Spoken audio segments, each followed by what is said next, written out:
जो आप देखुं रथ जिते पहुंचवा परे ये वर्तमान जो रही रथकर चतुर्पार्श्व को सफा करा जाउची परिष्कार करा जाउची एवं तापरे आप देखिए जे रथ को परिष्कार करिया परे मध्याह्न धूप करा जिवो एवं तापरे ठाकुरंकर अन्यान्य जो रीतिकांति रही संपन्न करा जिवो एवं देखंतु वर्तमान रथ चारिपटे कड़न को कड़न करा जाउची कारण ए कड़न करा जिवा परे ठाकुरंकर जो रीतिकांति रही ताही करा जिवो कारण शृंखलित भाव में सब करा जाय थाए एवं सेति पई मध्ये आपण देखुथिबे व्यापक व्यवस्था ग्रहण करा जायछि एवं जो माने सेवायत माने अछंती से माने ठाकुरंक काम रे वर्तमान लागि पड़िछंती कारण ठाकुरंकर सेवारे से माने निजको निमग्न करिछंती एवं ठाकुरंकर सेवारे से माने निजको हजाय दैछंती ये होछि से चित्र आपण मध्ये देखि पारुथिबे रथदांड रे जेतबेले रथ पहुंची सारिछि ए होछि बड़दांडर चित्र एवं बड़दांड रे वर्तमान तीन ठाकुर दंडायमान होई सारिछि अर्थात पहुंची सारिछंती एवं ये होछि वर्तमान देवी सुभद्रा रथर चित्र मध्ये आपण देखुथिबे दर्प दलन रथ रे देवी सुभद्रा मध्ये आसी पहुंची सारिछंती जो श्रद्धालु माने ठाकुर को टाणी टाणी आनिथिले एते गहली भितरे जगार दर्शन करबा एवं जगन्नाथ को पाखर पाइबा ए रीतिकांतिर जो विषय रे करतला मो सहित आउ जन सेवायत अछंती ये प्रकृत में आपण मैंने रथ गढ़ी जो महाप्रभु सेवा को आपण संपन्न करते आपंकर कि पूरा वंशधर जो मैंने लगी पड़ते ये केमती सेवा को आपण संपन्न कले महाप्रभु को रथ को आनी पहुंचाइले ये गुंडीचा मंदिर सम्मुखें। जय जगन्नाथ आम तो बहुत कष्ट महाप्रभु दयारू बहुत कष्ट महाप्रभु रथ को निर्माण करूँ और महाप्रभु दयारू आम आनिक रथ आज लगे देचु महाप्रभु दयारू आम जमी जो दौड़ी पकड़ा था केमती फाड़ी पकड़ा था सब आम से पकई दौड़ी पकई सब रखीदेचु आम आनी रथ ठीक से लगे रथ एवं महाप्रभु दयारू संपूर्ण जगह सठिक जगह पहुंची जाइए काली आम आसिक चारमल बांधु और महाप्रभु गुंडीचारू जन्मवेदी की विजय कर पुणी चारमल लगे व्यवस्था हाँ आज नुह सी काली हम कारण आज रथ रहा तो काली चारमल लगे चारमल लगे महाप्रभु पहुंचे भितर को विजय कर कहते जे जड़े जो सेवा जी की रथर निर्माण बढ़े सेवा से निजर कथा कहते जे महाप्रभु रथ को जो कष्ट भितर आम देखुलु जे महाप्रभु को से माने आनिबार जो रथ जो निर्माण करवा हो कि रथ को आनिबार हो तांकर जो भूमिका थाए ये ताकू संपन्न करछंती आउ जन सेवायत अछंती मु तांकर ठार चेष्टा करी प्रतिक्रिया नवा पई आज्ञा जो आम देखुचु रथ पर जो सेवा सब करा जिवो आज्ञा कौन कौन आ परे नीति रही रथ पर महाप्रभु सेवा करा जिवो या पर बर्तमान धूप हम आज्ञा धूप पर भंड हम आज नीति संपूर्ण बर्तमान महाप्रभुर कराहब काली महाप्रभु गुंडीचा को जीवे आसंता काली महाप्रभुकर पहंडी विजय अनुष्ठित होगा वरिष्ठ सेवायत अच्छा वरिष्ठ सेवायत प्रतिक्रिया नापी चाहिए टीवी माध्यम कही से दिन जे जगन्नाथ जड़े जब भक्त न आसो ताले निश्चिंत भाव में प्रभु से जगह अटकी जी ही है तो निश्चिंत भाव में आज बहु लोक रथ टाणिले रथ को दर्शन करेंगे समस्त भल रो जय जगन्नाथ।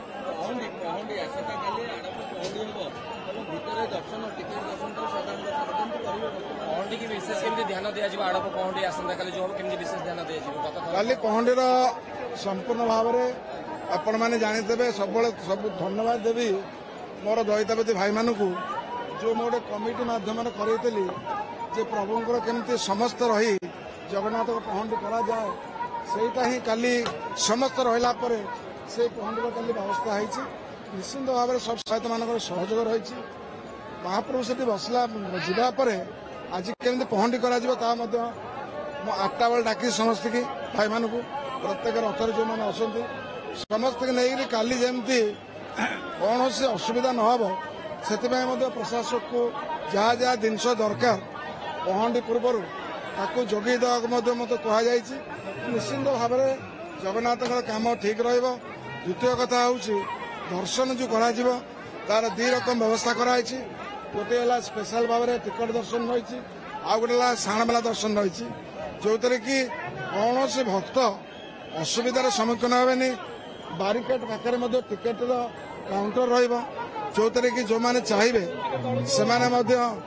टिकेट किणिकी जो मैंने पब्लिकली जीवे से दर्शन करें प्रसाद व्यवस्था रही नागछणा द्वारा बाटे कौन पब्लिक जापर ना जो व्यवस्था मंदिर प्रशासन कराई निश्चिंत भाव में सब ठीक रहा सबुठ बड़ जिनस हूँ गणमाध्यम जो प्रकार प्रचार प्रसार जगन्नाथ विश्व प्रसिद्ध रथयात्रा भारत वर्ष में जिते जोटी मंदिर थिले मध्य जगन्नाथ मंदिर है पुरी जगन्नाथ श्रेष्ठ मंदिर तार मध्य जो प्रकार प्रचार कर धन्यवाद। जय जगन्नाथ। आपने टिके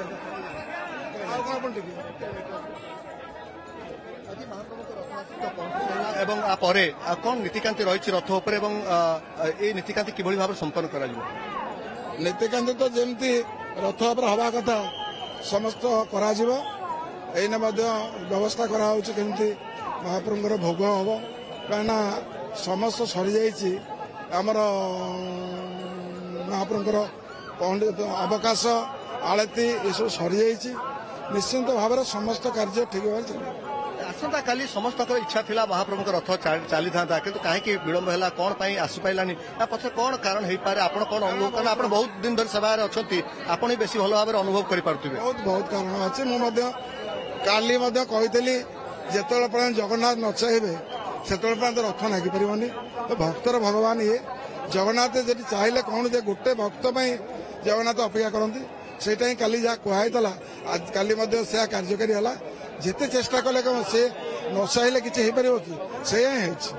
ଆଜି ଆମେ ଦେଖିଲୁ ଠିକ ଠିକଣା ସମୟରେ ସବୁ ନୀତିକାନ୍ତି ସମ୍ପନ୍ନ ହେଲା ଏବଂ ମହାପ୍ରଭୁଙ୍କ ରଥ ଠିକ ଢଙ୍ଗରେ ଚାଲିଲା ଏବଂ ଠିକ ସମୟରେ ମଧ୍ୟ 1:30 ପୂର୍ବରୁ ଶ୍ରୀଗୁଣ୍ଡିଚା ମନ୍ଦିର ପାଖରେ ମଧ୍ୟ ରଥ ଲାଗିଲା। କିନ୍ତୁ ଆଜି କାଲି ତ ସେୟା ହିଁ ଥିଲା। କାଲି ତ ପହଣ୍ଡି ଏ ପ୍ରକାର ପହଣ୍ଡି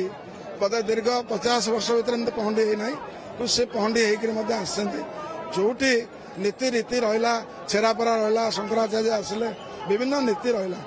ସେ ନୀତି କି ସାରିଲା ପରେ ଯାହା ହବ ତାପରେ ସବୁ ତାଙ୍କ ଇଚ୍ଛା ନା ତାଙ୍କ ବିନା ଇଚ୍ଛାରେ କିଛି ହବନି। ଯାହା ଆପଣ ଶୁଣୁଥିଲେ ଯେ ବରିଷ୍ଠ ସେବାୟତ ରାମକୃଷ୍ଣ ଦାସ ମହାପାତ୍ର ଯୋଉଭଳି ଭାବରେ କହୁଥିଲେ ଯେ କିଭଳି ଭାବରେ ଗତକାଲି ମହାପ୍ରଭୁଙ୍କ ରଥ ଆମେ ଦେଖିଲୁ ଯେ ସିଏ ଆସିଲା ନାହିଁ ଅର୍ଥାତ୍ ରଥ ଆସିବା ପାଇଁ ଯୋଉ ସମୟ ନୀତି ଯାହା କିଛି ନିର୍ଘଣ୍ଟ କରାଯାଇଥିଲା ଯାହା ଯାହା ସେବା ଥିଲା ଆପଣ ଦେଖିବେ ଠିକଣା ସମୟରେ ସେ କହୁଛନ୍ତି ଯେ ଯେତେବେଳେ କାଲି ଠାକୁରଙ୍କର ପହଣ୍ଡି ହେଲା ପହଣ୍ଡି ବିଜେ କଲେ ସେ ରଥ ଉପରକୁ ତାପରେ ଜଗତଗୁରୁ ଶଙ୍କରାଚାର୍ଯ୍ୟ ଆସିଲେ ରାଜା ମଧ୍ୟ ଆସିଲେ ଏତେ ସବୁ ପରେ ମଧ୍ୟ ମହାପ୍ରଭୁ ବୋଧ ହୁଏ ଚାହିଁଲେ ନାହିଁ ଯେଉଁ କାରଣ ପାଇଁ ଗତକାଲି ମହାପ୍ରଭୁଙ୍କ ରଥ ଚାଲିଲା ନାହିଁ। କୋଉଠି ନା କୋଉଠି ଭକ୍ତ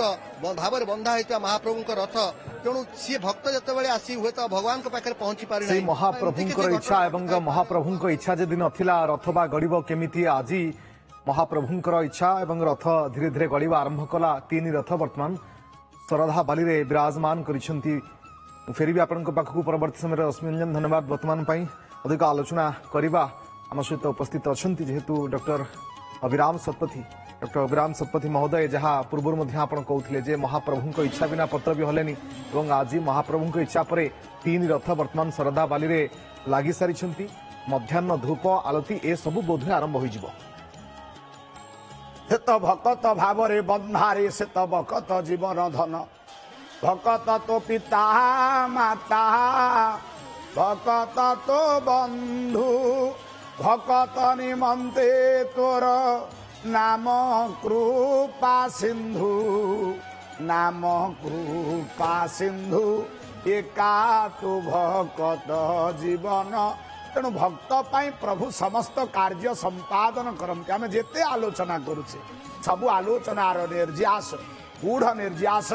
ଯେ ଭକ୍ତ ପାଇଁ ଭକ୍ତ ଚିତ୍ତ ବିନୋଦାର୍ଥେ ଧାରୟତ ବିବିଧ କ୍ରିୟା ଭକ୍ତର ଚିତ୍ତକୁ ବୁଝିବା ପାଇଁ ମହାପ୍ରଭୁ ବିବିଧ କାର୍ଯ୍ୟ ସମ୍ପାଦନ କରୁଛନ୍ତି। ଯେଉଁ କାର୍ଯ୍ୟଗୁଡ଼ିକ ଆମମାନେ ସବୁ ଦେଖିଲେ ଯେ କାଲି ନିଶ୍ଚିତ ଭାବରେ କୋଉ ଭକ୍ତ ପ୍ରତୀକ୍ଷା କରି ରହିଥିଲା ବୋଲି ଆସିବାର ସୌଭାଗ୍ୟ ଅର୍ଜନ କରିନଥିଲା। ତେଣୁ ସେଥିପାଇଁ କାଳିଆ ଶାନ୍ତ ଜଗନ ମୋହନ ଜଗତ ପାବନ କୋଟି